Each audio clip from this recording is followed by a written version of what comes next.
For 30 long years, one organization has been right there on the front lines, documenting a really difficult struggle for human rights in southern Burma. So today, we're going to dive into the incredible story of the Human Rights Foundation of Monland, or as they're known, HURFOM. Okay, so you probably remember this date, February 1st, 2021. For a lot of us watching from the outside, it felt like the crisis in Myanmar just exploded onto our screens. It was shocking, and it was all over the headlines. But here's the thing you've got to understand. For the people who've been living this reality for decades, this wasn't some brand new thing. No, it was a terrifying return to a pattern of violence and brutality they knew all too well. And that kind of begs the question, right?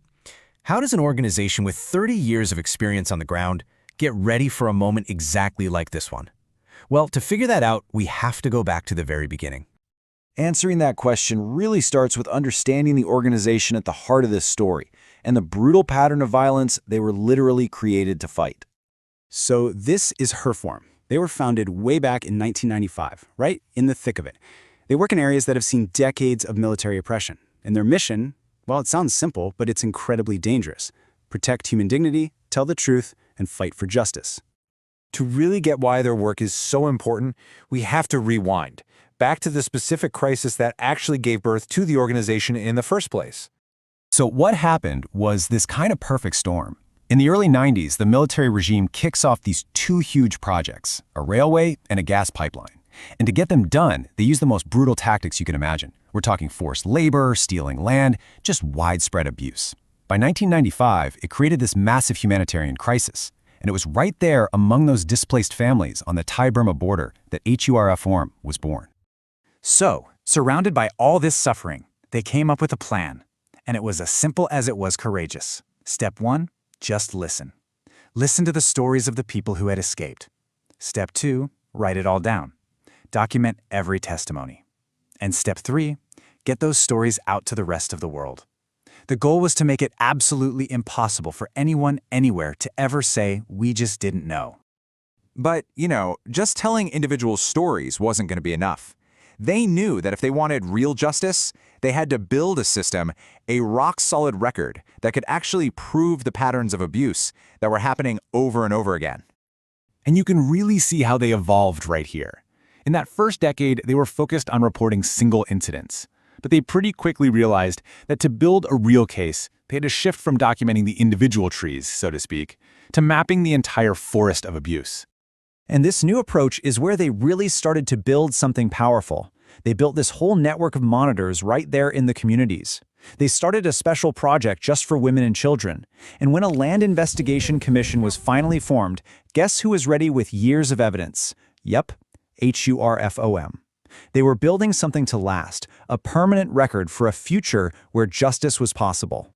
And then, February 1st, 2021 happened. All that painstaking work, the networks, the skills, the mountains of evidence, all of it suddenly became a matter of life and death. The horrors of the past came roaring back, but this time with a terrifying new intensity. Extrajudicial killings became horrifyingly common. The military started grabbing young men, even boys, and forcing them to fight. And for the first time in years, airstrikes returned, with bombs falling on villages and even schools. Faced with this nightmare, HURFOM immediately switched into what they call their two-track approach. On one track, they used those trusted local networks to get immediate, life-saving help to people who needed it. And on the other track, they kept right on doing what they'd always done, meticulously documenting every single atrocity. This quote, man, it just gets to the very heart of what they do, doesn't it? They operate on this profound belief that every piece of evidence they collect is like planting a seed for a future where justice can actually grow. And this really brings us to the core of HURFOM's entire philosophy. This idea that real, lasting change has to come from the community itself. Just look at that number for a second. Over 700. That's how many local defenders HURFOM has trained over the last 3 decades. But this number, it's so much more than just a statistic. And let me be clear, these aren't just people who showed up for a workshop. No, these are community defenders, youth activists, and local organizers, all trained to protect their own communities from the ground up. So what does that people power actually look like on the ground?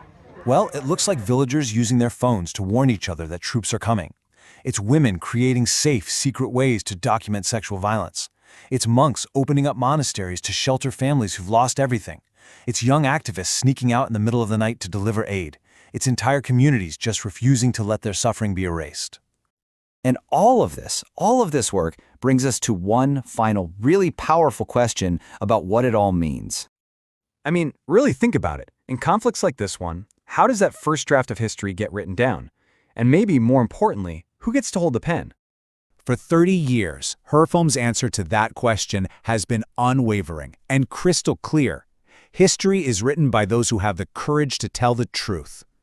At the end of the day, their entire mission is to make absolutely sure that those voices, the voices of farmers and mothers, of monks and students, are the ones who get to write that history, to make sure that they are never, ever silenced.